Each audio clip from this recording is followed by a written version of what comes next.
955 KLOS, and that sound is something. Thank you. There it is. Boom. Get dialing. Maybe you'll get $1,000. Maybe not. Okay. It gives me good pleasure to introduce a Nameless Ghoul from Ghost. Hello. How are you? I am fine, thank you. How are you? I'm pretty good.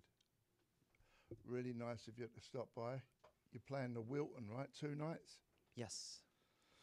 Tonight and tomorrow. Yeah.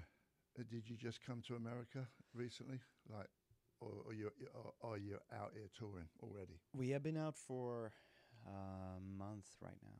Yeah. And we still have, I guess, 3 or 4 weeks to go. So it's a pretty long tour. It's 8 weeks. Is that long? Yeah, we usually do 6 weeks. So 8 weeks is a little... It's not much. I mean, it's fun, and it's... It's fun because it's short. Right. You know, when you go on the road, you know, here I am again, making it all about me. But when we did a tour in '96, the first time we got back, Pistols, we did 100 shows, and we wanted to kill each other. Yeah. It was too much. Well, we don't do... I mean, we, on this album... Right now, this album cycle, ever since the last year, we released the album in August, I think it was. And by the time we're done in the beginning of next year, we're going to have done 220 shows, I think. Yeah. But I mean, we don't do 220 shows straight. Yeah. So it's like goes in maybe 4 weeks, and then there's a couple weeks off, and then it's 6 weeks and a couple days off. And so it's... Do you like it? Do you like touring? I love touring. I've always felt that touring was something that I liked. And as soon as I started,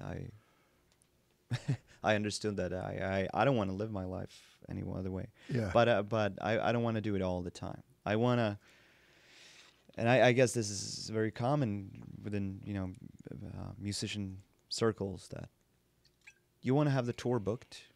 You want to be home. You want to feel that you're home, but you want to know that you're going away. Yeah. And you want to be on tour, and you want to know that you have a home to come home to. Yeah. And then that's how I want to live my life for the rest of my life until I die. You don't die, though. You're already dead. Exactly. You just live. That's it. You've done the living. Right. This is the other bit. Yep. When did you start? When did you start getting into music? You mentioned when you came in, you were listening to us when you was a toddler. Yeah. Well, we played there a few times, Sweden, early on. Yes, you actually did a show at, I'm sure you might not remember this. In someone's living room. It looked like someone's living room. That might be the place, actually. You played at a place called Orfi. Is that in Stockholm? That was in Linköping. And that's exactly outside my house. My block is there, and it's just across the street. And... like all the old punks, it's like it's like hangout. No, now it's a gym, but it used to be a venue up until like 5-6 years ago. Yeah. So I've played there down there, and all my friends have. But it's been called a million different things. But it's one of those classic. Is it a house? It looked like, I see the pictures. It looks like we're in someone's living room with a little thing on the front to stop.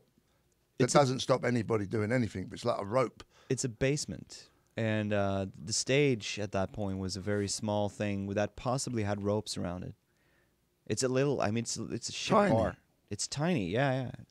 But we did do a few shows. We did a big place too, where all them Ragura, what they called the guys. Oh, Ragara. Yeah, them lot. Yeah. They were all outside. Yes. Beating up the punks. Yeah. They didn't get along. But that was like a big hall. That was probably in Stockholm. Yeah. I think we did a few. I think there was about 3 or 4 shows we did. I believe. I could be completely wrong. Yeah. Well, I grew up with an older brother who was 13 years older than I was. And him and my mom were very musically, they liked a lot of music. Yeah. And my mom, born in the 40s, so, I had the whole, with her, it was all the 60s music. Yeah. Stones, Yeah. Beatles, all that. And my brother was just, he he liked a lot of different music, so he was going back to the 70s and 60s, but also the radio was constantly on, so all the contemporary things that was going on and in the 80s I heard. But he was an avid Pistols fan. Yeah. And there was very few barriers and taboos in my home. So my two favorite films when I was a kid, when I was like 4, Yeah. that we had just bought a VCR, and we didn't have a lot of films. So the two films that I wanted to see in the morning before they went up, so I got them to come up and put it on, was The Great Rock and Roll Swindle, Yeah. and Fritz the Cat. so that was my favorite films, and yeah, I have tremendously. I mean, it had a fantastic impact on me, Yeah. and That's cool. yeah. Is it weird looking at me then? The star of the great rock and roll Swindle? I'm kidding. Yeah. Did you got my phone there, Shovel? Oh, it's here. Okay. What are we doing? Should we play some music? Sure, yeah, we have something from Pope Star. Yeah, this is new. This is the Hammer one.